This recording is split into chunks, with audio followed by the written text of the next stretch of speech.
Heat is going to affect pretty much all of us. Yeah, all of us in the valley, the foothills, and into the delta as well. I know I went for a run at like 5:30 this morning.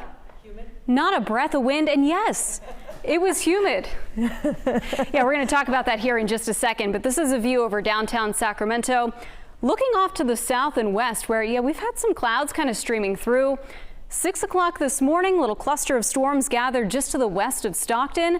And then about an hour or so ago, another cluster of storms around Lake County. So we've got moisture certainly at the mid-levels of the atmosphere, but in parts of the valley, yeah, it's down at the ground too. I don't show this map very often here in Northern California, but today it was worth it. The numbers you're looking at, those are dew point temperatures. So basically, if you were to evaporate all of the moisture out of the air, that's what the temperature would be. The higher the dew point is, the more moisture we have down where we are. And when dew point temperatures are in the lower 60s, I don't care where you are in the country, especially in the northern half of the country, yeah, that's starting to feel pretty sticky. So if you thought it was humid this morning, it's not just you, it actually is. And look at this, this is the temperature right now for downtown Sacramento.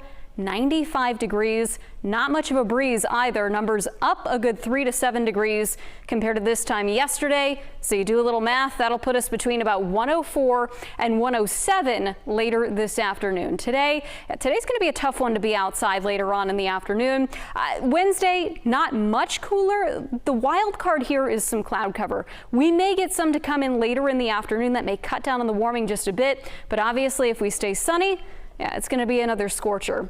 Thursday, the temperature comes down slightly further, but still right around 100 degrees. Friday is where we get back closer to average, which, by the way, starting tomorrow is down to 93 degrees. We're going to see that very slow cooling trend continue as we get ready to head into the fall. Here's the radar right now. A couple of showers being picked up and even a lightning strike there. It looks like in eastern northern Mono County. Otherwise, not a whole lot going on for the time being, but we do expect things to pick up here in the next couple of hours in the Sierra. Here's what's left of those showers along the coastal range, west side of the Sacramento Valley. Yeah, they've just about fizzled out, but we know that's kind of been a hot spot, so it's something worth watching through this afternoon. And Futurecast tries to key in on perhaps another shower or thunderstorm in that area, but the focus is really going to be the high Sierra this afternoon and into this evening. Those will fizzle out again once we get to about sunset.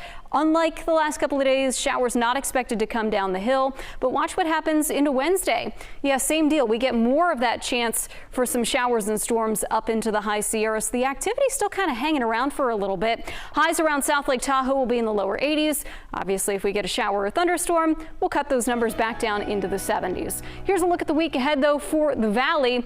Hottest days are today and tomorrow. They'll be very similar in feel. Slightly cooler on Thursday, more so into Friday. Looks like this weekend more comfortable considering that it's early August. But Lisa, some interesting little forecast features going into next week. I'll kind of show you what we're thinking about with that in a few minutes. So at least this isn't going to last too long. No. Just a few days. All right. Thank you so much.